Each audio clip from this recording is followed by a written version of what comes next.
Grand Prix du roman métis et roman métis et lecteur, dont nous recevons les deux lauréats ce soir, Karim Katan et Nour Maloué, qui seront interrogés par Ekilo Garbal. Bonne soirée. Bonsoir, merci à tous pour votre présence. Béata, alors, nous avons également la joie d'avoir avec nous Béata Loubieyi-Mérès, qui est lauréate du prix du roman métis des lecteurs 2024 pour son roman Le Convoi chez Flammarion. Donc nous avons la joie d'avoir trois auteurs avec nous ce soir. Merci à la médiathèque de nous accueillir une fois de plus pour présenter les auteurs et leurs ouvrages. Le printemps reviendra de Nour Maloué, L'Éden à l'aube de Karim Katan, je ne sais plus du coup, Katan, voilà, L'Éden à l'aube chez Elisade, et puis Le Convoi dont je viens de parler. Trois livres qui sont très ancrés dans l'actualité. Je vais quand même les résumer un petit peu. Celui-ci retrace, donc c'est un roman, retrace la situation des femmes en Afghanistan, alors pas seulement des femmes, mais à travers le personnage de Marwa, à l'arrivée des talibans à Kaboul en 2021, après le retrait des troupes américaines. Et on suit le combat de Marwa, qui est chirurgienne, pour sauver notamment ses enfants. Dans L'Éden à l'aube, c'est une belle histoire d'amour entre deux Palestiniens qui se rencontrent à Jérusalem et qui vivent donc cette histoire d'amour dans un contexte politique et géographique complexe. Et puis Le Convoi, qui est plutôt un livre témoignage aussi, qui retrace les atrocités commises au Rwanda. Donc, je vais poser bien sûr des questions aux auteurs qui sont là, et après vous aurez la possibilité aussi de les interroger. Donc, je disais, ces livres, qu'ils soient fiction ou non, sont ancrés dans une réalité sociale, politique, contemporaine. Quelle est la difficulté d'écrire sur des thèmes aussi sensibles? Alors, vous avez chacun un micro.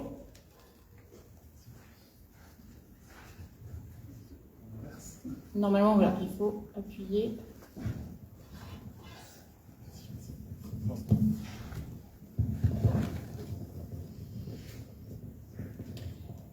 La difficulté, ça a été que l'actualité n'a cessé de se précipiter ensuite, puisque le roman se termine lorsque les talibans reprennent Kaboul le 15 août de l'année 2021. Et depuis, malheureusement, il y a eu des nouvelles très mauvaises qui viennent de là-bas, et des nouvelles toutefois imprécises, parce qu'il y a de nouvelles lois qui sont passées éminemment restrictives, et je ne sais pas comment ça se déroule au quotidien pour les gens qui habitent là-bas, puisque les journalistes n'ont pas le droit d'y aller, et les gens là-bas ont des difficultés pour émettre et partager des informations.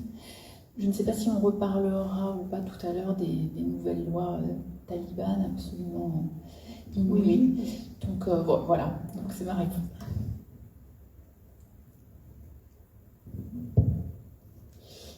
Oui. C'est vrai que dans mon cas, moi, j'ai toujours un peu le souci de séparer un tout petit peu le roman du temps de l'actualité, tout en le faisant dialoguer avec l'actualité. Ce qui est un peu contradictoire, mais grosso modo, c'est l'idéal auquel j'espère tendre dans mes romans. C'est-à-dire à la fois qu'ils puissent exister dans une temporalité qui est autre, parce que ce sont des romans et pas des essais, pas des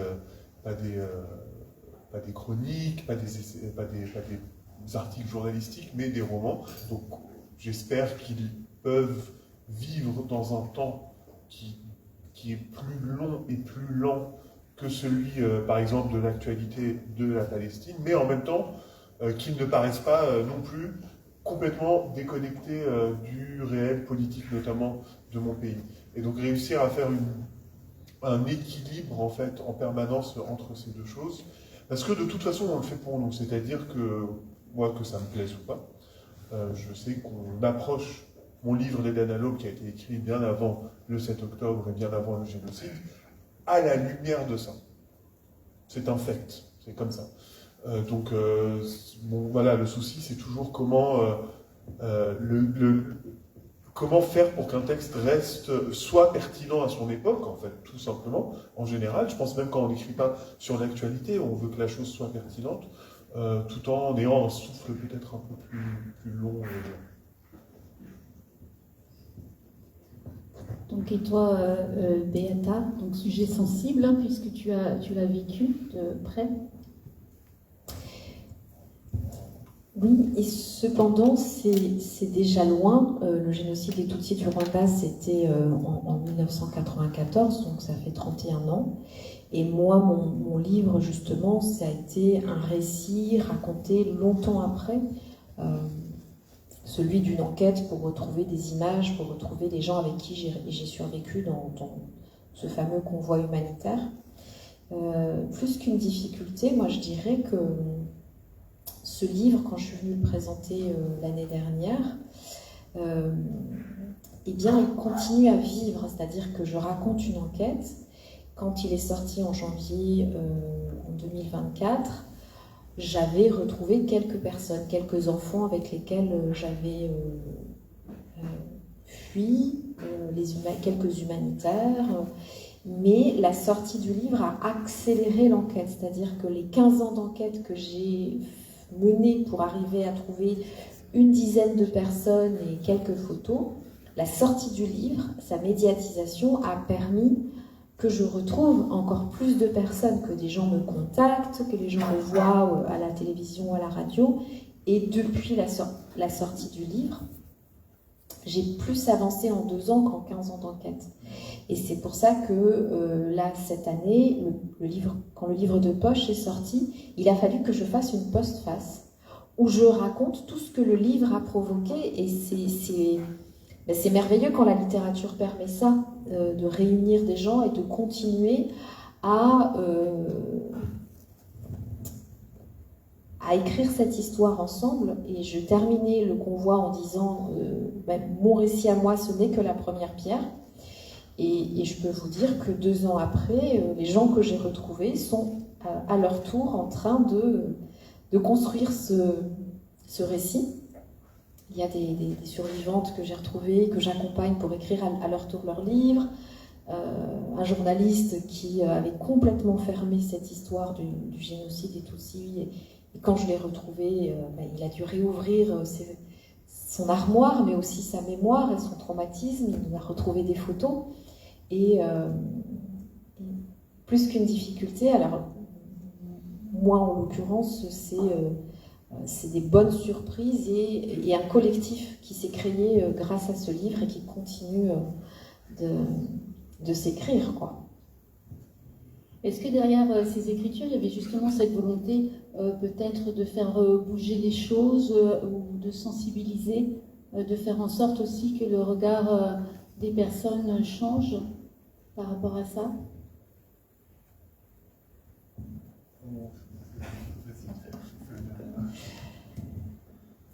Je pense que ce serait vraiment très prétentieux. Je suis très très loin de cette idée de penser que mes romans ont la possibilité de faire changer quoi que ce soit.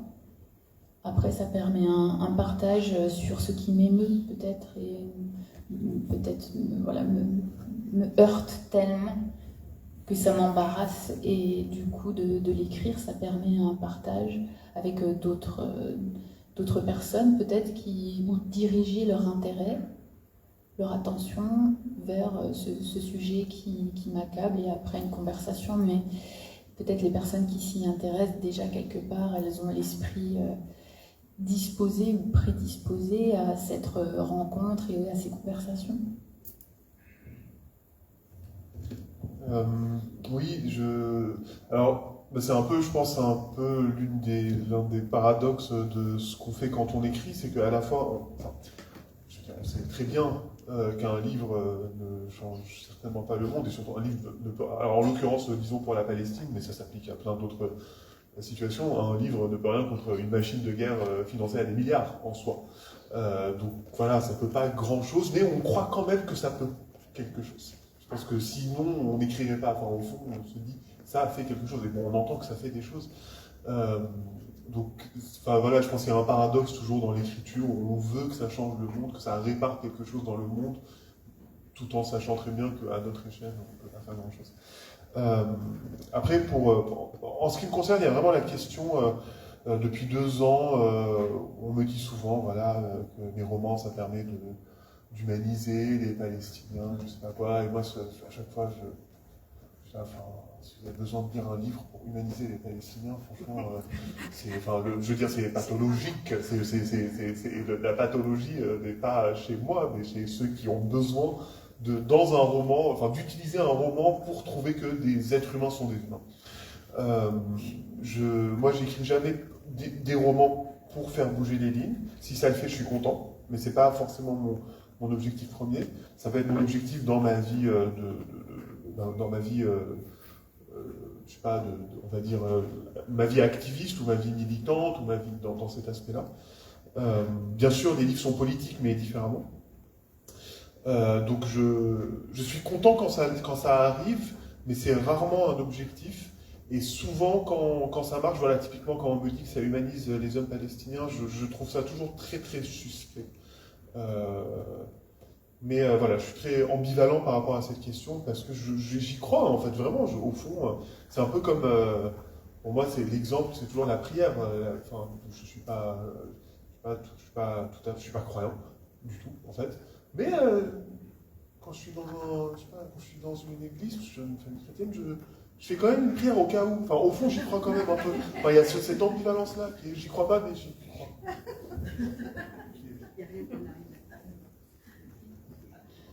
En quoi la question de l'exil, des frontières et surtout de la liberté vous questionne au quotidien?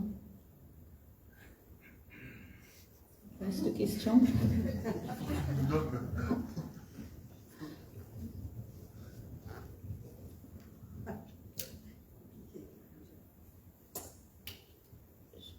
Je peux partager une conversation qu'on a eue cet après-midi.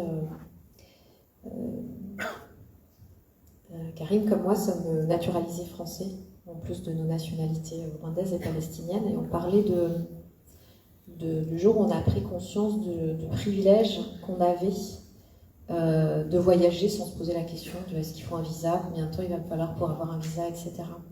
Et je pense que le fait d'avoir été des deux côtés du miroir ou de la frontière qu'est aujourd'hui avoir ou non un passeport occidental nous rend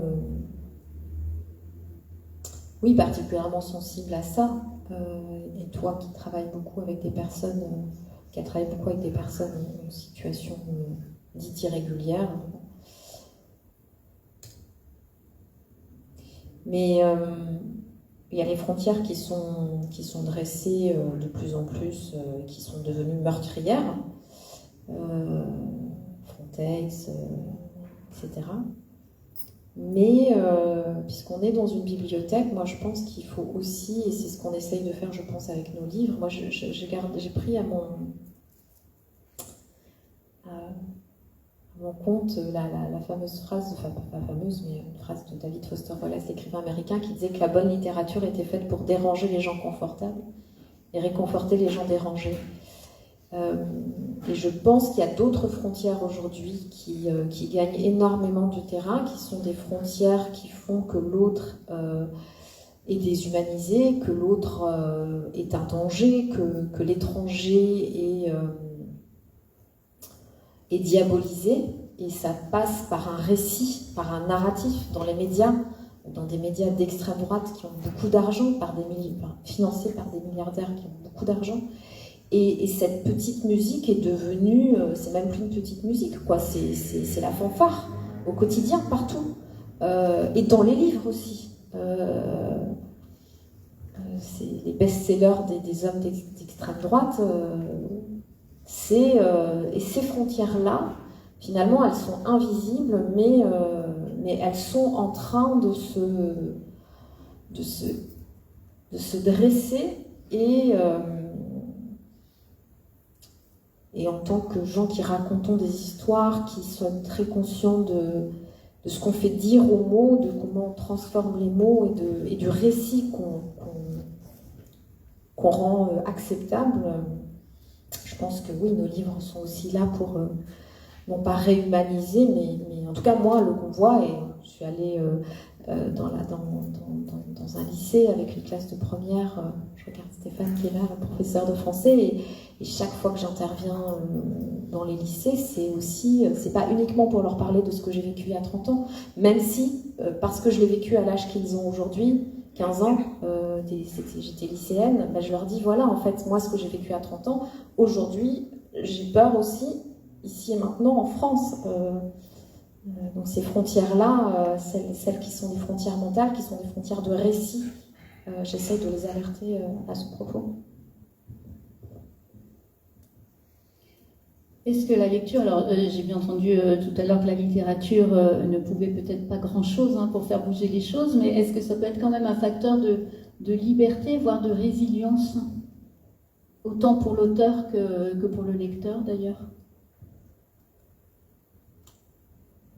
Ouais, mais complètement. D'ailleurs, justement, ce que disait Beata est très juste. C'est-à-dire, moi, quand je dis que ça ne peut rien, si, bien sûr que ça peut. Et ça peut aussi dans les moments inattendus. C'est-à-dire, les moments où j'ai l'impression que ça peut quelque chose, c'est quand des lecteurs et des lectrices s'emparent des textes et ils reconnaissent des choses qui leur parlent à travers les cultures et les situations enfin, je veux dire, il y a une certaine forme c'est un mot très galvaudé, mais on va l'utiliser un peu, mais d'universalité des formes d'oppression qui fait qu'on reconnaît des choses aussi qui sont dans lesquelles on se voit, on se retrouve, et ça crée aussi des formes de reconnaissance au sens où on se reconnaît, on se dévisage, et ça c'est énorme, bien sûr.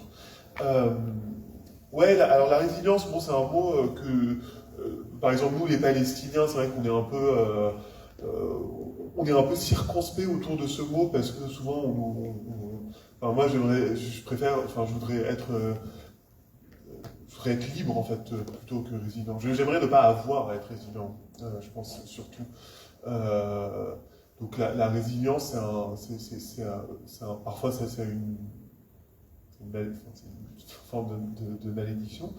Je pense qu'on écrit. Moi, je sais que j'écris d'abord parce que je suis un lecteur. Quand on écrit, c'est qu'on est curieux des textes des autres et qu'on se nourrit des textes et on se dit, bah tiens, peut-être que je peux faire quelque chose qui peut être possiblement nourrissant. Et je pense que je n'exagère pas. Je pense que au niveau individuel, moi, l'écriture et la lecture, c'est des choses qui me sauvent. Vraiment.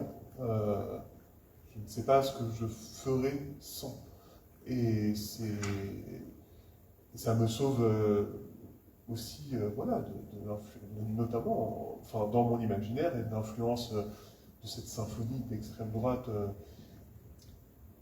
qui marche. Enfin, c'est-à-dire, en fait, c'est aussi quelque chose auquel je pense beaucoup en ce moment, c'est l'extrême droite est financée avec des milliards, mais en fait, elle résonne avec des choses basses de l'être humain que nous avons tous. Et en fait, c'est pas juste dire c'est pas bien à l'extrême droite, c'est constituer aussi des récits et des réserves, notamment de fiction, qui vont à l'encontre de ces imaginaires-là, et ça sauve vraiment quelque chose d'humain en nous, et c'est essentiel. C'est ça aussi la résilience. Oui, moi je suis d'accord avec toi, je ne peux pas envisager de vivre sans la littérature. C'est ma solution, la réponse à mes propres énigmes. Après, parfois, je pose des énigmes aux lecteurs aussi, puisque j'essaye de les transmettre, de transmettre mes questions. Et puis, on fait des rencontres absolument extraordinaires avec des gens qu'on croit différents. Moi, ce que je vois au quotidien, dans la journée, donc j'écris avant d'aller travailler, et dans la journée, je suis infirmière dans une équipe mobile précarité psychiatrie. Et je suis infirmière depuis 1996 et j'ai toujours travaillé soit au Conseil général du 92 en région parisienne, en PMI, dans les squats, ou maintenant dans le sud de la France. Et donc je suis amenée à rencontrer des gens mis au banc de la société. parfois pour des raisons de santé mentale, ou parfois parce que ce sont des personnes en situation de migration qui ont été refusées par le CADA et qui se retrouvent donc hors possibilité d'être secourues la nuit et de devoir dormir dehors. Enfin voilà, ou des personnes âgées, ou des personnes enfermées chez elles, enfin toutes personnes qui sont exclues du dispositif soi-disant ordinaire. Parce que chaque jour je me dis, mais en fait ceux qui ne sont pas fous sont complètement fous, et les fous sont vraiment bien moins fous que ceux qui ne le sont pas. Je me dis souvent ça. Et la littérature, je trouve que c'est une fierté pour moi de montrer aux gens, de désigner la beauté des personnes que je peux rencontrer. Donc ça peut être soit ils me rapportent des bribes du monde de tel endroit à tel endroit, ou en tout cas des récits singuliers et grandioses. Et c'est un honneur pour moi de pouvoir éventuellement les transmettre sur un fil de papier. Voilà, c'est mon expression du moment, le fil de papier. Pendant votre semaine à La Réunion, vous avez rencontré des élèves, des enfants. Est-ce qu'il y a quelque chose dans les échanges qui vous ont marqué, des mots, des phrases, des idées? Qu'est-ce qui vous a marqué dans ces échanges? Oui, moi, ce qui m'a fait extrêmement plaisir, c'est chaque rencontre. Déjà, c'est une semaine inouïe, que ce soit les organisateurs, mes collègues, enfin tout le monde. Mais hier, c'est les questions des étudiants qui sont destinés à devenir enseignants, instituteurs. Et plusieurs, nous sommes questionnés ensemble sur comment on recueille une information, et je racontais quelques anecdotes auxquelles j'ai été confrontée en rédigeant précisément ce roman-là, puisque la réalité m'imposait des contraintes, même si je connaissais la fin de l'histoire, la dernière page, mais la réalité de l'invasion de l'Afghanistan par les talibans m'imposait un carcan de la réalité auquel il était inenvisageable de me dérober. Donc le matin, j'apprenais que telle ville a été prise, que les guerriers sont arrivés dans tel village en taxi, etc., etc., et les fêtes. Et donc j'ai appris des choses sur comment fonctionne le journalisme et les médias d'information. Et du coup, on en échangeait avec ces jeunes qui vraiment se posent des questions très très pertinentes, et du coup, ils vont pouvoir transmettre aux enfants qu'ils vont rencontrer voilà, ce qu'on disait, qui parle, dans quel contexte est cette personne, quel est son intérêt ou son non-intérêt à dire telle parcelle d'information. Nous tous, on a une réception et une transmission parcellaire des choses. Parfois, même si c'est une parcelle, c'est la vérité d'une personne qui est profondément sincère. Mais voilà, l'information est multiple et c'est très complexe en fait de comprendre vraiment la totalité d'un événement. Il faut de la patience, je pense, de l'altruisme aussi. Quand quelqu'un nous tient un propos qui nous révolte, mais voilà, de prendre du recul et puis d'essayer de se dire mais pourquoi cette personne pense ça, enfin bref, tout ce que vous connaissez. Mais c'était chouette de voir ces futurs instits qui sont bien conscients de ça et qui vont pouvoir le transmettre aux enfants. Et on parlait des disputes, comment régler des disputes entre enfants, leur montrer la vie de l'autre, le bien-être de l'autre, etc., etc. Ça, c'était chouette.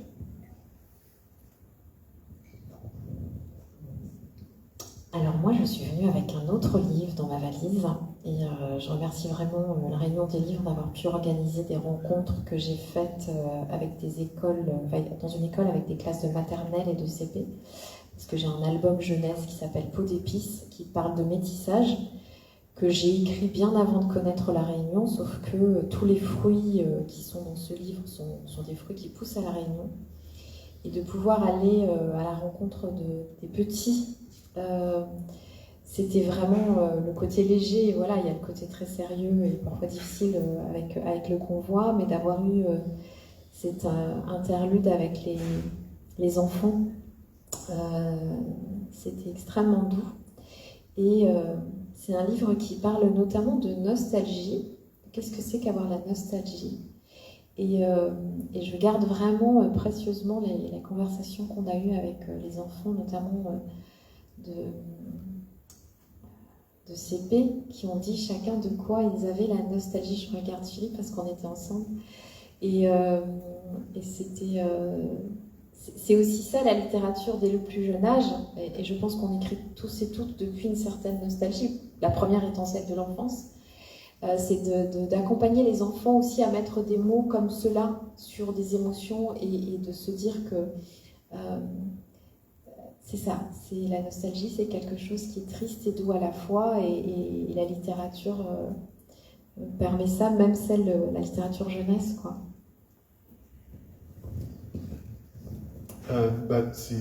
C'était évidemment une semaine absolument extraordinaire pour moi et par rapport à ta question sur la Réunion, moi je suis arrivé et j'ai tout de suite compris, enfin, je m'en doutais, mais je suis dans un endroit sur lequel mon ignorance est profonde et totale, et vraiment totale.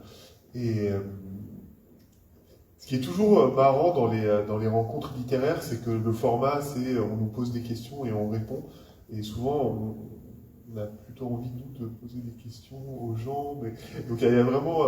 et donc, on pose des questions aux gens après. Parce que c'est toujours... Vous pourrez en poser aussi. Non, mais parce que c'est intimidant de le faire. Moi, je n'ose pas le faire. Du coup, on le fait après. En fait, c'est vrai que juste les discussions avec les gens, on a eu la chance de rencontrer plein de monde, des lecteurs et des lectrices.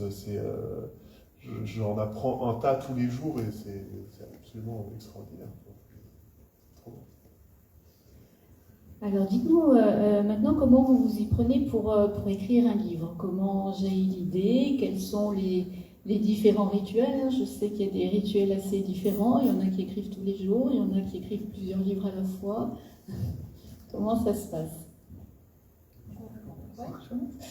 Donc moi je m'impose une rigueur de travail qui apparemment sidère des fois les gens quand je partage ça. Peut-être je suis trop exigeante. Je me lève au milieu de la nuit, tellement c'est capital pour moi d'écrire, comme ça je suis assurée que c'est fait. Donc je me lève en général vers 4h du matin, mais ça ne m'occasionne aucune souffrance puisque je suis réveillée spontanément. Maintenant je suis très habituée. Donc je prends un petit déjeuner de roi et ensuite du thé noir très fort et ça y est, j'écris pendant 2 heures. Ensuite je vais faire ma journée de travail. Peut-être le soir, des fois je prends des informations qui vont nourrir mon imagination pendant que je dors. Et de toute façon, quoi qu'il arrive, j'écris tous les jours.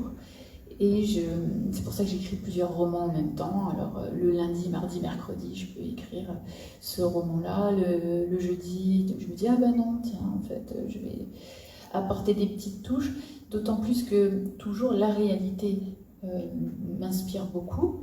Donc, par exemple, pour mon prochain roman, il y a un détail au début du 2e chapitre que j'ai attrapé non pas du tout en Birmanie, mais en Bretagne. Je montais une côte en vélo et j'ai vu quelqu'un saccager un citronnier. Je me suis dit que c'était vraiment barbare de faire ça parce qu'il y avait des bourgeons de citron que je trouvais ravissants. Et comme j'étais presque au ralenti, parce que c'était une côte très très dure, j'ai pu regarder les feuilles de citron. Donc voilà comment marche mon imagination. C'était pas en Birmanie, mais ça m'a servi. Dès le lendemain matin, je me suis dit, mais voilà, quelqu'un qui saccage des fruits de citronnier, vraiment, on ne peut pas faire ça. Et ça, voilà. Donc plusieurs romans en même temps, comme ça me donne beaucoup plus de chances de passer du temps à écrire. Et aussi, je ressens une grande urgence. J'ai l'impression que ma vie passe extrêmement vite. Je mesure cette vitesse au fait que mes enfants sont adultes maintenant et qu'il faut que je me dépêche parce que j'ai encore au moins 20 romans à écrire et que je ne peux pas perdre de temps.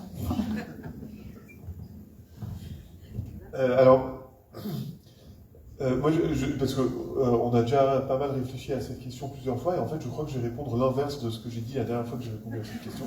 Comme quoi, il ne faut vraiment pas prendre au mot tout ce qu'on dit. Mais donc, ma réponse, généralement, c'est complètement chaotique. Je grappille les moments d'écriture là où je peux, quand je peux, mais je suis quelqu'un de profondément angoissé, et je ne peux pas écrire dans l'angoisse, mais comme je suis angoissé une grosse partie de la journée, il faut que je trouve le moment où il n'y a plus d'angoisse pour écrire. Il faut que j'aille bien pour écrire.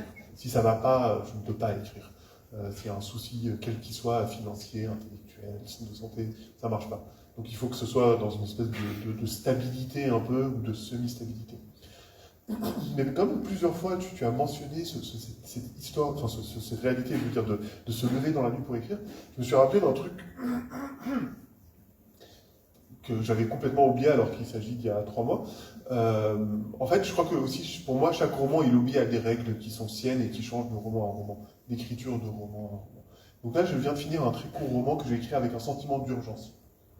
Il est court, il fallait qu'il sorte presque d'un coup, finalement, donc contrairement à tout ce que j'ai dit hier. Et ce roman, je ne sais pas pourquoi, je l'ai écrit en août, un mois pour moi relativement calme. Je me réveillais toutes les nuits à 2h et j'écrivais de 2h à 5h du matin. Voilà, mais j'ai complètement oublié, en fait. C'est hier soir, je me suis dit, c'est vrai que j'ai fait ça. Et ce roman, il obéissait, je ne sais pas, à une loi nocturne. Je ne sais pas ce que c'était. Il s'avère que c'est un roman qui se passe la nuit, et donc, il a été écrit, pour le coup, selon un rituel, mais qui, je pense, ne va pas se reproduire, en fait. Je crois, vraiment. Mais tu étais réveillée parce que c'était un besoin impérieux, en fait, tout simplement. Tu avais une insomnie, quoi. Il fallait écrire. Oui, ça serait... En vrai, c'est l'angoisse, mais oui, ça serait... J'aimerais bien que ce soit... oui, en fait, l'angoisse est devenue un besoin impérieux d'écrire ce livre, plutôt, ce qui est pas mal. C'est un bon traitement. Alors, Béata, c'est la nuit, le jour? Non, moi j'ai été insomniaque pendant longtemps et je suis toujours j'ai un sommeil pas facile et non, je suis incapable d'écrire pendant la nuit. Moi. Je serais un peu comme Karine de dire qu'il faut quand même que j'ai un minimum de me sentir bien et d'être... Mais j'écris quand je peux et en fait, il y a 3 ans, j'ai lâché mon emploi salarié pour écrire et... Mais pour gagner sa vie en étant écrivain, eh ben on fait plein d'autres choses sauf écrire. Ce qui fait que j'écris pas plus. Et je suis restée très longtemps sans écrire. J'écris des chroniques dans le Sud-Ouest, le journal local, mais bon, ça c'est un exercice intéressant. Mais cet été, j'ai écrit 2 mois non-stop. Juillet, août, c'était des moments où les enfants étaient en vacances. Parce que moi, je suis du genre je suis une diesel, quoi. Je tourne autour du pot, je suis devant mon ordinateur, je réponds aux mails, je fais plein de choses. Et le moment où je sens que je vais commencer à écrire et que j'ai envie, que ça va, c'est l'heure d'aller chercher le petit dernier à l'école. Donc il y a la vie aussi qui... Mais cet été, j'ai écrit non-stop un premier jet d'un livre et pendant la semaine où j'étais à La Réunion, quand j'arrivais à grappiller 1 heure, je retravaillais sur ce texte. Donc il y aura un peu de réunion aussi dans mon prochain livre. Et ça me met en joie parce que voilà. Maintenant, La Réunion fait partie de ma vie. On a hâte de le lire. Il est prévu quand exactement? Est-ce qu'il y a déjà une date? A priori, l'automne prochain. Je ne sais pas quand exactement. Très bien. Il s'appelle... On ne sait pas encore. Ça sera la surprise. Au niveau des projets, donc il y a des ouvrages en cours en janvier. Donc Garcia Lorca et le poète birman. C'est l'histoire d'un livre interdit par la dictature birmane. Donc les premières pages décrivent la ville de Naypyidaw, qui est la nouvelle capitale, qui a été créée en 2006 sur les conseils d'un astrologue qui a pratiqué une transplantation au sens réel du terme, d'une capitale à une autre capitale à 6h27 le matin, parce qu'un astrologue lui a dit que c'était bien. Et le peuple a appris 6 mois plus tard que la capitale avait changé. Et les généraux ont été priés, ils n'étaient pas prévenus, de prendre toutes leurs affaires et d'aller se transplanter, donc à 300 km au nord. Donc j'ai ressenti le besoin de préciser que ce n'était pas une dystopie, tellement les premières pages, on va se dire, mais voilà, j'ai inventé quelque chose. Mais c'est une réalité irrationnelle. Et donc, dans cette dictature, il y a beaucoup de livres interdits, comme dans toutes les dictatures, quelle que soit leur prétention idéologique. Et c'est un Garcia Lorca, Noces de sang. Il y a un poète birman, un fils de général, qui a remis en cause toute son éducation et qui a besoin de trouver ce livre parce qu'il a la réponse à l'énigme de toute sa vie à la fin. Donc, voilà. Et je me suis égarée, donc ça sort début janvier 2026, presque dans 3 semaines. Voilà, tout est prêt. Et lundi, je vais signer toutes les pages de garde, donc c'est génial. C'est beaucoup de joie, ça me consolera d'être revenue en métropole. Voilà, j'irai faire les 140 bonjour, merci beaucoup, bonne lecture. Et donc, Karim, il y a un ouvrage qui vient d'être fini. Voilà, qui est en transition chez mon éditrice. On verra ce qu'elle en dit. Si tout se passe bien, c'est a priori pour une publication à l'automne prochain, mais ça dépend un peu de son état actuel. Ça s'appelle L'Étoile du Nord, pour le coup. Voilà. Je pense que le titre ne changera pas. Est-ce que c'est facile de quitter émotionnellement un ouvrage quand on le termine? Est-ce qu'il y a un petit deuil? Est-ce que c'est difficile d'en sortir et de passer au suivant? C'est tellement puissant à éprouver, enfin en tout cas moi j'ai l'impression d'être cette personne, que ce soit un homme, un enfant, une femme, peu importe l'âge, peu importe le genre et peu importe l'endroit du monde. J'ai vraiment l'impression d'être cette personne quand j'écris et de vivre ça, tout en sachant que ce n'est pas vrai et que je suis là où je suis et qui je suis. Et du coup, c'est toujours un arrachement, puis voilà, un arrachement qui est multiplié, mais je suis quand même contente d'avoir réussi à mener à terme chacune des rédactions. Ouais. C'est vrai que c'est des sujets dont on a beaucoup parlé ces derniers jours aussi. Chacun travaille d'une manière assez différente, et moi, le plus long de mon travail d'écriture, c'est le travail de reprise, presque, plus que le travail... Le premier travail où je crée le matériau, ça peut aller très vite, donc le matériau textuel de base, puis la reprise peut s'éterniser. Et ce que je trouve difficile, c'est pas tant de finir, parce que moi je trouve qu'il y a une joie incroyable de voir le livre devenir lui-même. Moi j'ai toujours un sentiment où je comprends quand le roman est fini. Je sais pas trop, on va un peu parler. Un moment où c'est bon, il est ce qu'il doit être. Ça pour moi c'est le plus beau sentiment de l'écriture, il est incroyable. Ce que je trouve très difficile émotionnellement, c'est, une fois que ce livre est fini, imprimé, existant, de devoir accepter que ce truc existe, que je ne peux plus le changer, et que c'est ça, ce livre. C'est très beau aussi, et c'est génial de pouvoir le faire, mais voilà, il y a une espèce de... C'est fatal, c'est fini, c'est ça, et il n'y a plus de retour en arrière. Ça, je trouve ça toujours très, très, très difficile. Et accepter de le laisser partir. C'est comme un enfant. C'est ça. Alors, Beata, émotionnellement? Moi, je suis pas comme ça. Bon, après, ça peut changer, mais jusqu'à présent, mes livres, je les ai portés longtemps en moi. Je n'avais pas forcément le moment pour écrire. Donc, quand j'écris, j'ai écrit jusqu'à présent très vite un premier jet qui était le dernier.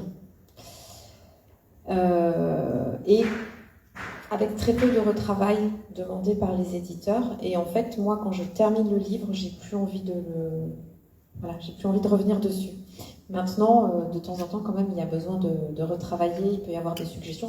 Pour le dernier livre, par exemple, je dois refaire des choses en termes d'organisation. Et moi, au contraire, en fait, quand je termine un livre, je suis déjà dans le suivant. Et j'ai qu'une envie, c'est que celui-là soit terminé pour me lancer, parce que je trouve que une partie que j'aime beaucoup, moi, c'est toute la maturation, quand ça décante, quand on lit des choses, on fait des entretiens, pour faire des entretiens, découvrir des choses, et que la gestation, moi, est beaucoup plus... vraiment, je préfère les 9 mois de grossesse à l'accouchement. Et alors, l'allaitement, c'est vraiment pas mon truc. Quelle belle image. Je vais vous laisser poser des questions. Je vois que vous êtes nombreux. Alors, les auteurs aussi peuvent poser des questions, si vous avez envie. Est-ce qu'il y a des questions dans le public? Alors, pas celui avec Philippe.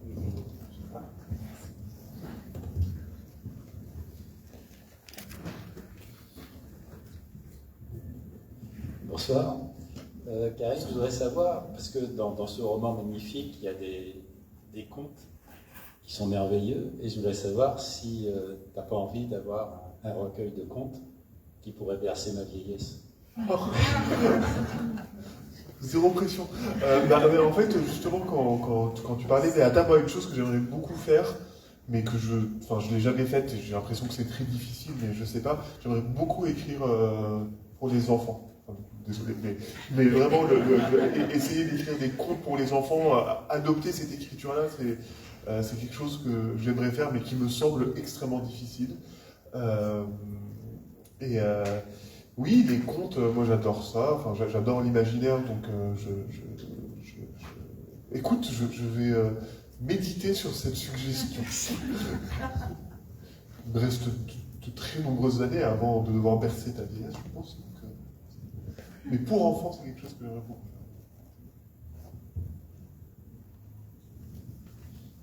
faire. Bonsoir, je m'appelle Annelle. Moi, j'ai lu que le roman de Monsieur Catan, mais ça m'a beaucoup envie donné de lire vos œuvres à vous également, mesdames. Ma question, elle s'adresse par contre à vous trois. En fait, je trouve que j'ai pris des notes. Désolée, on est vendredi soir. Mais en fait, de ce que j'ai retenu, surtout du début de l'échange, c'est que j'ai l'impression que, notamment là, avec le sujet de vos différents romans et aussi le sujet, en gros, qui est quand même un peu commun sur les thématiques politiques, etc.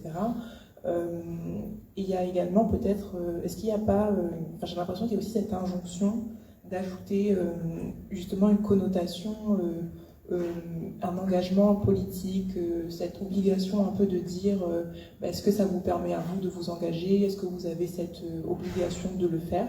Et aussi je pense que c'est ce qui est aussi complexe, c'est que dans l'actualité, dans ce qu'on écrit, un peu comme Chamoiseau dans son petit livre qui nous explique que la littérature, sa force justement, on sait très bien qu'aujourd'hui les œuvres de fiction, elles n'ont plus du tout le même pouvoir qu'à l'époque, et même à l'époque, elles n'avaient pas forcément de force, mais c'est justement cet entre-deux d'écriture de fiction et à la fois de faire vivre des choses mimétiques, mais aussi réalistes en réalité, qui font qu'on les retient au fil des années et qu'elles s'ancrent. Mais est-ce que c'est pas aussi complexe d'écrire, je pense que aussi ce qui est complexe, c'est d'écrire sur des sujets, comme vous l'avez dit, qui sont actuels et qui sont très mouvants et encore aujourd'hui en mouvement.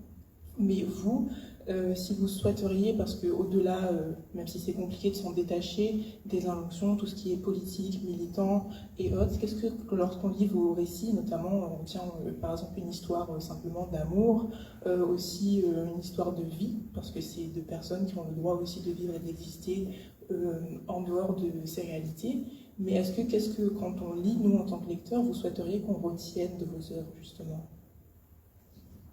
Je me lance d'abord du coup, parce que je pense que ça dépend vraiment aussi de chaque personne et de comment elle conçoit son rapport à ces textes. En fait, c'est plein de questions en une. Je vais répondre à l'une d'elles parce que sinon je vais trop parler. Mais parce que toutes ces questions sont des questions, je pense, qui nous travaillent énormément. Je me permets de dire nous et qui travaillent en général les gens qui écrivent. Mais je vais répondre à une spécifiquement. Dans le paysage éditorial francophone, qui est celui que je connais, celui dans lequel j'existe et je travaille, il y a souvent des injonctions, je trouve, imposées à certaines personnes, pas à tout le monde. En l'occurrence, dans mon cas, à un écrivain palestinien, ça pose déjà à toutes les personnes racisées, je pense, qui écrivent, mais pas que, les femmes aussi, bref. Moi, souvent, on me réduit à une personne qui écrit du témoignage alors que je n'ai jamais écrit de témoignage. C'est un paradoxe extraordinaire. Je me dis, un jour, il faut que j'écrive un témoignage pour que ce soit vrai. Mais ça n'a jamais été ma pratique, en fait. Et c'est souvent comme si, j'ai l'impression, comme si on me refusait la capacité de faire de la fiction. On me disait, la fiction, c'est pour... Monsieur Dupont, il crée de la fiction. Toi, tu fais des trucs animaux, en fait. Tu ne fais que parler de ton expérience. Alors, c'est très important, les témoignages et l'expérience, le récit. Enfin, je veux dire, c'est des formes extraordinaires quand on choisit de les faire. ce qui est intéressant, c'est quand on est lu pas comme on pense. Enfin, en fait, on écrit un livre et en fait, on est lu à l'envers. C'est insoluble, je pense. C'est-à-dire, à un moment, on fait le livre qu'on souhaite faire et on espère qu'il puisse être lu de la manière dont on veut qu'il soit lu. Pour moi, l'Eden Alop ne parle pas du tout d'actu. Il est en Palestine parce que c'est moi, parce que c'est le décor, évidemment, de ma vie et de mon imaginaire. Pour moi, la Palestine, d'ailleurs, n'est pas une actualité. C'est un univers qui est le mien. Et voilà, à chaque fois, on négocie, en fait, je pense. Et à chaque roman, chaque texte, c'est différent, en fait. On trouve des solutions différentes à cette question. On répond à cette problématique différemment. Et je pense qu'à chaque fois, ça se renouvelle. Pour répondre. Merci pour la question. Je peux vraiment rebondir sur ce que tu as dit, c'est-à-dire qu'on a des exigences qui sont posées et ça questionne beaucoup sur le fait qu'un écrivain, c'est un artiste. Et alors je ne sais pas du tout si dans le domaine de la photo, de la peinture, de la sculpture, de la danse, est-ce que c'est pareil? Ça, je l'ignore. Ce serait très intéressant pour moi d'obtenir des réponses. Comme je me questionne ce soir, je vais essayer de voir quand je rencontrerai d'autres artistes, d'autres domaines, comment ça se passe. En tout cas, par la littérature, il y a comme un chemin qui est obligatoire. Donc, par exemple, pour le Printemps reviendra, il y a 2 éditeurs parisiens qui m'ont contacté très rapidement après l'envoi du manuscrit. Même un, c'était spectaculaire, c'était 3 jours. Alors que, voilà, c'était super, ils me disent plein de compliments. Et en fait, pour les 2, je ne correspondais pas du tout dans le privé à ce qu'ils avaient besoin de la personne que je sois. Et donc ça, c'est quand même questionnant. Parce qu'un écrivain, c'est juste un artiste qui donc a le droit de se questionner sur tel ou tel sujet. Je peux prendre comme exemple des écrivains d'avant, de Monsieur Victor Hugo par exemple. Il n'est pas Esmeralda, il n'est pas une Zingara qui danse sur la place publique, il n'est pas bossu, il a écrit beaucoup sur les prostituées, il me semble qu'il n'était pas Fantine, prostituée dans la rue. Il s'est intéressé aux enfants. Je me rappelle d'un texte qu'il avait lu, une tribune, des enfants qui cherchaient leur nourriture dans les ordures. À ma connaissance, ce monsieur, il n'a jamais souffert de la faim. Donc voilà, un écrivain, c'est un artiste qui a une certaine sensibilité, des choses de heurte, voire plus, et souhaite peut-être sublimer justement en écrivant un roman. Mais dans l'édition française, je trouve que ça me questionne et ça complète, toi, ce que tu disais, c'est voilà, il y a des attentes et comme je n'étais pas dans ma vie privée cette personne ou cette personne, sur 2 axes complètement différents, mais peu importe. Alors heureusement, Récamier a compris que c'était un travail d'artiste et d'imagination.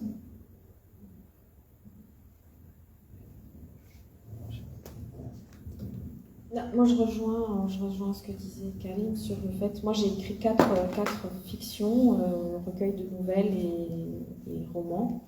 Et à chaque fois, on me disait que c'était mon témoignage. C'est l'écrivaine nigériane, américaine, Chimamanda Ngozi Adichie, qui disait en fait, nous les écrivains, alors elle a parlé des écrivains africains, mais je pense que ça vaut tout. Elle disait que quand on écrit, les gens prennent ça comme des traités d'ethnographie où on raconte notre peuple au monde. Et donc le fait que ce soit des personnages imaginaires ou que ces personnages-là ne représentent pas toute une nation, toute une ethnie, elle racontait très justement quand elle avait écrit son premier roman, dans lequel qui se passait au Nigeria, il y avait un homme qui était violent avec sa compagne. Et elle va le présenter aux États-Unis, un jeune étudiant américain, très sûr de lui, vient le voir en disant mais c'est tellement honteux que les hommes nigérians soient tellement violents. Et elle lui répond avec beaucoup d'humour, elle lui dit « Je viens de lire un roman qui s'appelle American Psycho, et c'est terrible que les jeunes Américains soient tous tellement des psychopathes. » Voilà. À quel moment est-ce qu'on donne... faut-il qu'on fasse de la science-fiction, que ça soit écrit science-fiction, pour qu'on puisse dire « Ah oui, alors là, il y a de l'imagination. je sais pas, mais c'est et en même temps, voilà, ce côté un peu mettre dans des, je raconte dans le convoi qui pour le coup est un récit, je parle de choses que j'ai vécues et de vraies personnes. Une éditrice parisienne, alors quelqu'un a une trentaine d'années, hein, qui me dit mais tu sais, ça va être difficile de défendre tes livres.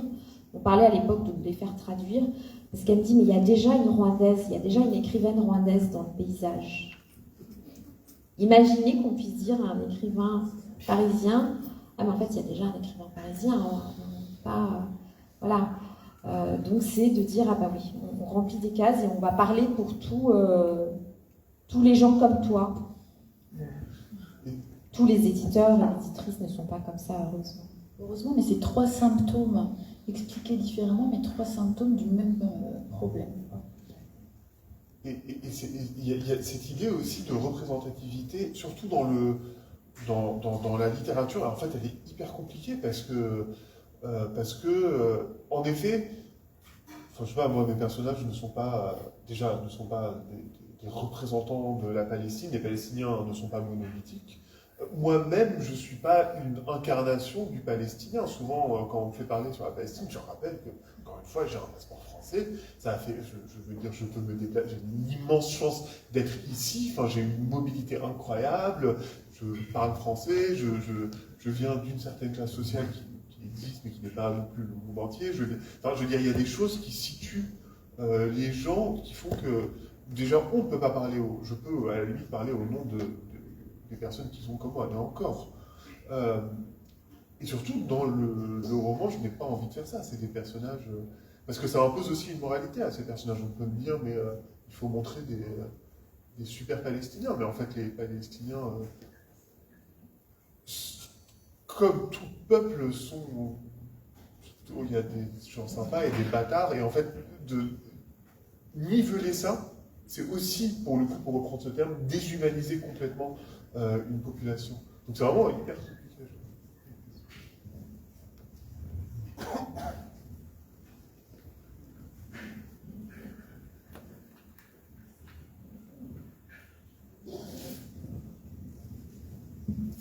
Oui, moi je suis très curieuse et du coup là c'est une question qui porte pas d'abord sur le livre mais justement sur votre vie. Vous dites que vous avez un passeport français. J'avais posé une question à Château-Morange par rapport à votre pays. Là, vous avez dit, j'ai les 2 pays, lequel? Moi, j'aimerais bien, si vous avez envie d'en parler, en savoir un peu plus. Où vivez-vous? Voilà, comment ça se fait que vous avez les 2 nationalités? Vous êtes universitaire aussi, c'est ça?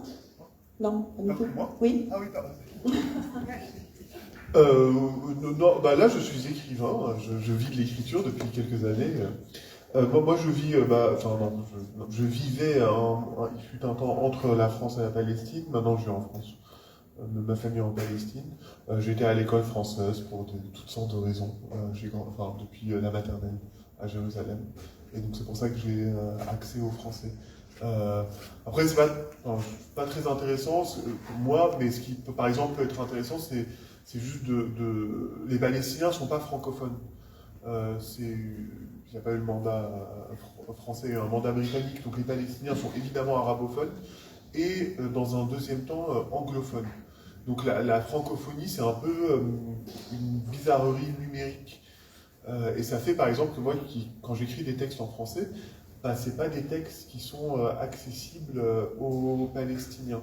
Ils ne deviennent accessibles aux Palestiniens qu'à partir du moment où ils sont traduits en arabe, j'espère un jour, ou en anglais. Et donc ça fait un peu une position un peu bizarre, où parfois j'ai un peu l'impression d'être flottant, parce que j'écris ces textes, mais en fait, ils sont accessibles à beaucoup de gens, mais pas aux Palestiniens. C'est un peu... voilà, je suis un peu entre les deux. Mais voilà, c'est ce que je suis.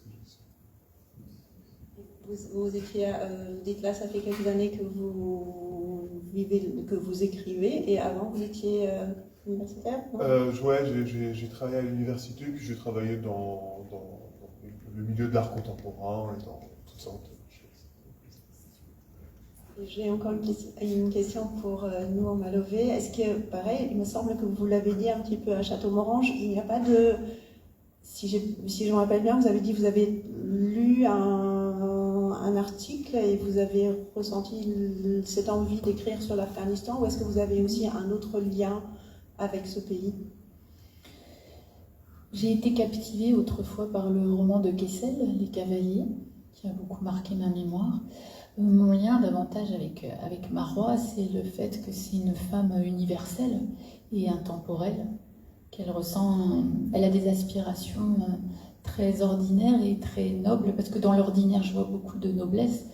Elle veut exercer son métier de chirurgien avec dignité le mieux qu'elle peut. Elle aime son mari, elle veut que ses enfants soient heureux et instruits. Elle a des ambitions intellectuelles, que ce soit des êtres justes. Et ça, on sait que quand on est parent, c'est une sacrée responsabilité, c'est un travail au quotidien. Donc voilà qui elle est. Donc là, sur le processus psychique de cette femme, j'ai beaucoup d'éléments et des choses à dire. Et le 4 juillet 2021, je me suis souvenue effectivement que les troupes américaines allaient partir de l'Afghanistan. Donc à cette époque-là, ce jour-là, c'était soi-disant le 30 août. Et il m'a semblé que c'était la première fois, à ma connaissance, peut-être c'est déjà arrivé, qu'on avait connaissance du jour précis,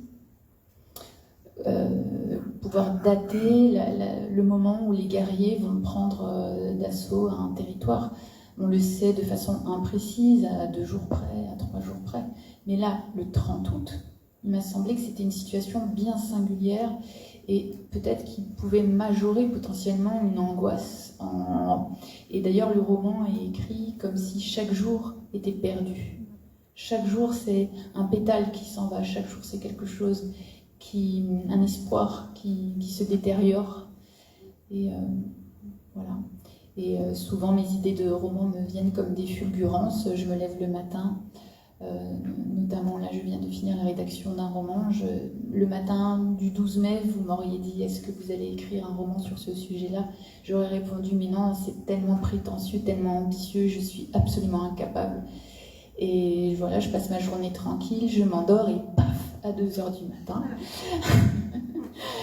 Et bien j'étais foutue, voilà, j'avais tout le plan extrêmement complet, en détail, et forcément je ne pouvais pas trouver le sommeil, puisque je savais que si je me rendormais, j'allais perdre le plan avec tous ces détails. Et du coup, je me suis levée, je ne me suis pas rendormie, et après j'ai passé 15 jours dans cette fulgurance. Bon, après, il y aura des années de travail pour rendre ça raisonnable, mais voilà. Vous aviez dit tout à l'heure que vous aviez parlé des nouvelles lois qu'il y a en Afghanistan. Oui. Donc les guerriers talibans ont pu exercer une sacrée vengeance, puisqu'ils se sont emparés de Kaboul sans résistance, parce qu'il y avait une armée fantôme en fait, il n'y avait pas de résistance possible, il n'y avait pas d'armée officielle, donc ils sont arrivés en taxi, ils ont pris possession des bâtiments officiels, et le 15 août 2021, il y avait un ministère dédié aux femmes qui existait, et 2 jours plus tard, ils ont pris possession de ce bâtiment pour installer la milice de protection de la vertu et de sa propagation. Et donc cette milice, ce sont des hommes et des femmes qui trouvent que c'est de leur devoir de vérifier que les gens de leur peuple se comportent selon les codes présupposés de la vertu. Donc petit à petit, les lois ont été de plus en plus complexes, bien plus que la première mouture talibane. Les médias, pendant cet été-là, il y avait plein de gens qui disaient « Mais non, les talibans ont changé, les talibans ont changé ». Et quand j'écrivais ce roman, je savais que je ne suis absolument personne, je ne suis pas afghane, je ne sais rien sur rien, mais je ressentais que ce n'est pas possible. Et je m'étonnais beaucoup de ces propos tenus à la radio, voilà, sur le présupposé changement des talibans. Et notamment, une fois, c'est marqué dans le roman, j'étais dans ma salle de bain et j'entends un universitaire bien à l'abri à Cambridge, ou je ne sais plus où, voilà, qui dit mais non, mais c'est pas possible, les talibans ne reprendront jamais possession de l'Afghanistan. Et c'était quelqu'un qui était soi-disant spécialiste de l'Afghanistan. Et avec toute la naïveté que j'ai, et je me disais, mais c'est quand même curieux qu'un spécialiste de l'Afghanistan dise ça, mais bon, voilà. Et donc les lois ont été de plus en plus terribles, jusqu'à ce que l'année dernière, donc on interdise, bon évidemment le corps a tout de suite été dissimulé, l'interdiction de se promener dans la rue sans un mahram, hein, d'être soi-disant protégé par un homme de la famille. Ensuite il y a eu l'interdiction de chanter. Donc dans l'histoire de l'humanité, c'est déjà arrivé plusieurs fois dans les religions monothéistes que la voix d'une femme soit considérée comme une malédiction. Donc ça encore, bon, c'était déjà arrivé que les femmes n'aient pas le droit de chanter en public. Ok. Ensuite, il a été dit que les femmes n'avaient plus le droit de parler en public. Donc là, je me suis dit que oui, dans l'histoire du monde, c'est déjà arrivé au niveau local, familial, ça c'est sûr, qu'une femme n'ait pas le droit de parler, ou un membre de la famille, ça c'est sûr. Peut-être même au niveau régional, pourquoi pas, sur toute l'humanité, pendant un moment peut-être, mais qu'à l'échelle d'une nation, il m'a semblé que là, ça n'était jamais arrivé. Puis, encore plus terrible, bon, ne pas aller à l'école, évidemment, avec toutes les conséquences dont on peut parler si vous le souhaitez, mais en même temps, ça paraît évident d'en faire les déductions, d'empêcher des petites filles d'aller à l'école, qui ne peuvent pas devenir sage-femme, qui ne peuvent pas aider les femmes à enfanter, alors que le taux de mortalité, là-bas déjà au début de l'été 2021, était le taux de mortalité périnatale un des plus importants au monde. Donc puisque une femme ne peut accoucher qu'avec une femme, ce sont des femmes de la famille qui aident quelqu'un à enfanter. Donc si on ne sait pas que pendant un siège, il ne faut pas toucher la peau du bébé parce que le bébé va respirer dans les matrices maternelles et il va s'étouffer, voilà, les femmes, elles ne le savent pas forcément. Donc c'est extrêmement grave et ça laisse aucune opportunité d'améliorer la santé des femmes et des enfants. Donc ensuite, il y a cette loi.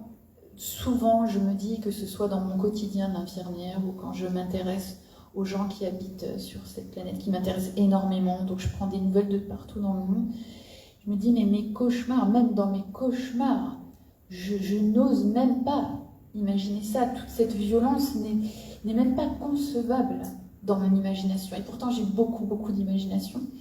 Et donc, je suis sans cesse sidérée par cette créativité si mal employée, alors que nous pouvons être une espèce joliment créative. Donc je dis toujours, c'est mon expression personnelle, tant de créativité si mal employée. Et donc là, l'idée, ça a été de dire que c'était indécent d'avoir des fenêtres aux maisons et qu'il fallait apposer un mur sur les fenêtres dans lesquelles les femmes cuisinent. Donc les fenêtres ont été murées et des lois sont passées disant que les futurs bâtiments en construction, il ne faudra pas avoir de fenêtres dans les endroits où les femmes travaillent. Donc je répète aussi ça, ma sidération, et que je crois qu'à l'échelle d'une nation, évidemment au niveau local, familial, des femmes ont été enfermées, mais à l'échelle d'une nation, que des lois passent comme ça, c'est m'espante, comme on dit chez moi dans les Pyrénées, complètement. Et dans un silence quand même international assez conséquent. Une autre loi aussi qui est très grave, et parfois j'essaie d'imaginer au quotidien ce que ça représente et combien ça me ferait souffrir si je devais l'endurer aussi, en plus de ne pas parler, de ne pas chanter, etc. C'est qu'en Afghanistan, c'est un pays aride, comme vous le savez, avec un accès à l'eau extrêmement limité. Et donc dès qu'on sort de Kaboul, et j'imagine que déjà dans Kaboul, il y a beaucoup de bidonvilles qui ont été construits depuis que les Occidentaux se sont emparés du pays. Donc pendant les 20 ans où ils étaient là, il y a beaucoup de gens réfugiés de la campagne qui sont venus s'agglomérer à Kaboul. Donc il y a certainement des logements éminemment précaires sans accès à l'eau, mais d'autant plus dans tout le pays, il faut aller au bain public pour pouvoir espérer avoir de l'eau. Donc ces guerriers, ils ont décidé que c'était indécent d'aller au bain public. Donc ça veut dire que les gens ne peuvent pas avoir accès à l'hygiène la plus élémentaire. Et donc ça, c'est des drames qui doivent se vivre dans l'intimité, puisque c'est pas négociable avec le pouvoir, et qu'il y a certainement une surveillance, comme les dictatures les plus extrêmes comme ça, des voisins et même des membres de la famille, des délations. Ça doit être c'est terrible aussi. Oui, alors bon, ma question est peut-être un peu légère par rapport à ce qui vient d'être abordé. Votre séjour s'achève sur La Réunion. Nour, Karim, bien sûr, rendez-vous l'année prochaine aux mêmes dates, c'est booké. Est-ce que vous avez eu des moments, pendant votre séjour, des moments waouh, je l'espère, du moins. Si oui, lesquels? Et si vous deviez parler de La Réunion et la décrire en une phrase, qu'est-ce que vous diriez? Tu vois, si tu avais posé la question 5 minutes avant, j'aurais regardé Google, j'aurais trouvé une phrase en créole et je t'aurais répondu un truc. Mais là, je peux pas. Un moment waouh, ça n'a été que des moments waouh. Mais pour en choisir un, parmi tous les moments waouh que nous avons eus, il s'avère qu'aujourd'hui, on a eu la grande chance d'aller, conduit par Beata, à Elbourg. C'était absolument extraordinaire. Enfin, on a, évidemment, je pense on s'est dit plusieurs fois, on a eu l'impression de traverser 4 pays en une matinée. Enfin, c'était absolument, évidemment, époustouflant. Pour choisir un moment parmi tous les moments. Et pour la phrase, je pense que tu auras compris que je ne sais pas répondre à ces questions dans l'immédiat. Je pourrais la trouver d'ici l'an prochain.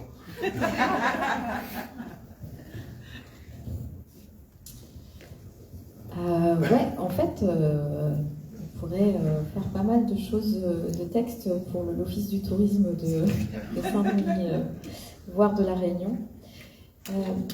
Moi, comme c'est la... En fait, quand je suis arrivée en début de semaine,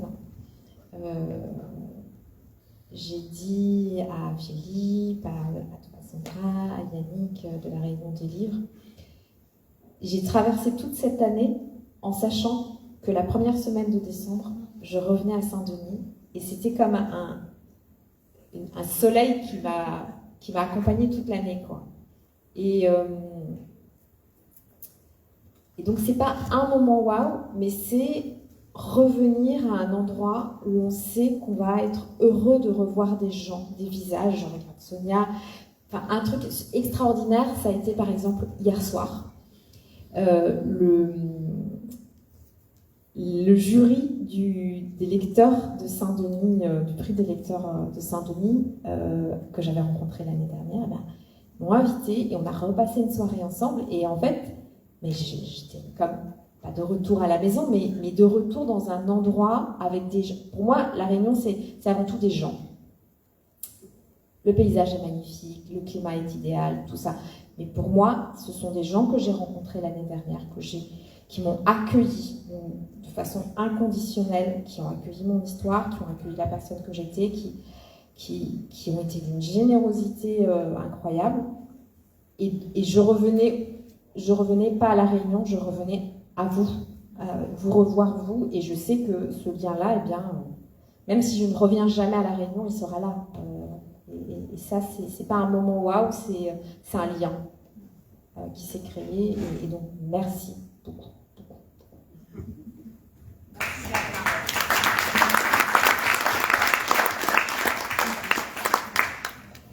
Une dernière question avant de...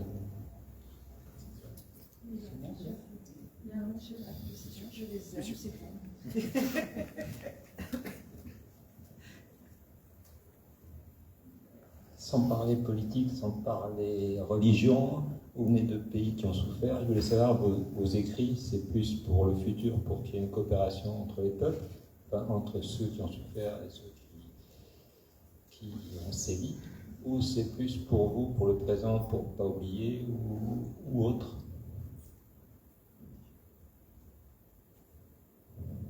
Je pense que justement la littérature, ce qu'elle fait, c'est qu'elle tisse des liens entre le passé, le présent et le futur. Et on ne choisit pas parce que c'est ça, c'est le souvenir, c'est ce qu'on transmet. Donc c'est hier, aujourd'hui et demain, tout le temps. Et demain, dans un but positif ou visionnaire? des Juifs dans un but à ressasser toujours, alors qu'on parle presque pas des Arméniens, des Italiens, du Rwanda. Il y a comment dire, en littérature, il y a un monopole des Juifs, alors qu'il y a d'autres pays comme la Palestine, ou comme le Rwanda, ou comme l'Arménie, où on n'en parle pas beaucoup. L'Afrique du Sud, elle a su rebondir, enfin, grâce à Mandela, on va dire, à pardonner, à coopérer. Est-ce que vos pays respectifs, vous pensez que ça va pouvoir se faire? Alors, je ne peux pas parler au nom de pays, je ne fais pas de politique. Moi, je sais que, par exemple, je suis vraiment dans une démarche de transmission à la nouvelle génération. Je vais beaucoup dans les lycées, dans les collèges, et quand j'y vais, je parle de tous les génocides. Et je parle non seulement des génocides passés, mais par exemple, je parle de Gaza. On en parle avec les jeunes, ils en ont besoin.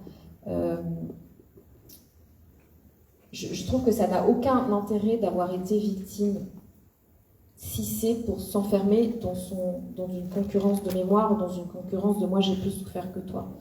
Au contraire, ça devrait nous permettre de voir la souffrance des autres et pas seulement, je parlais en termes de génocide, voilà. Ça va être le titre de mon prochain livre, c'est la solidarité des ébranlés. Et ce terme-là, je l'ai utilisé justement quand l'année dernière, j'étais au Canada, j'ai écrit un recueil de poésie et mon éditrice, une de mes deux éditeurs, l'un est haïtien, l'autre est palestinienne. Et on est allé dans plusieurs villes du Canada pour parler de ce recueil de poésie qui s'appelle Culbuter le malheur, mais aussi du convoi. Et on parlait beaucoup du génocide contre les Tutsis et beaucoup des gens qui venaient au Canada étaient des gens de la communauté rwandaise et beaucoup étaient des survivants. J'étais avec mon éditrice palestinienne et à ce moment-là, il y avait le génocide qui était en cours et on l'a accueilli.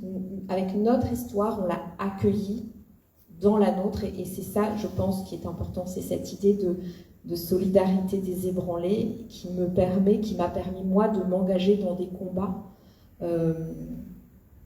qui n'étaient pas forcément a priori les miens, mais parce que j'étais une ébranlée et je rencontrais d'autres ébranlés. Et la littérature permet ça aussi, que quelqu'un puisse lire un livre. Moi, les livres sur la Shoah m'ont beaucoup aidé à me construire. Mais je peux comprendre aussi qu'à une soirée, comme on a pu avoir à Bordeaux, pour parler de Gaza, une amie palestinienne a dit « Est-ce que je peux lire tes poèmes ?» C'est ça que ça permet.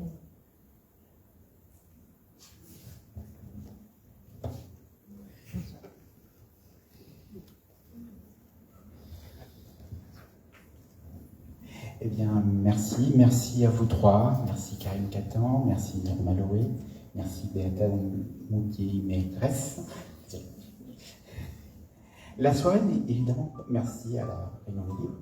La soirée n'est pas finie. Il y a un petit peu de l'amitié qui vous attend. Il y a aussi un stand de libraire pour acheter les livres de ces merveilleux auteurs qui sont là et la possibilité de les faire dédicacer. Merci à vous.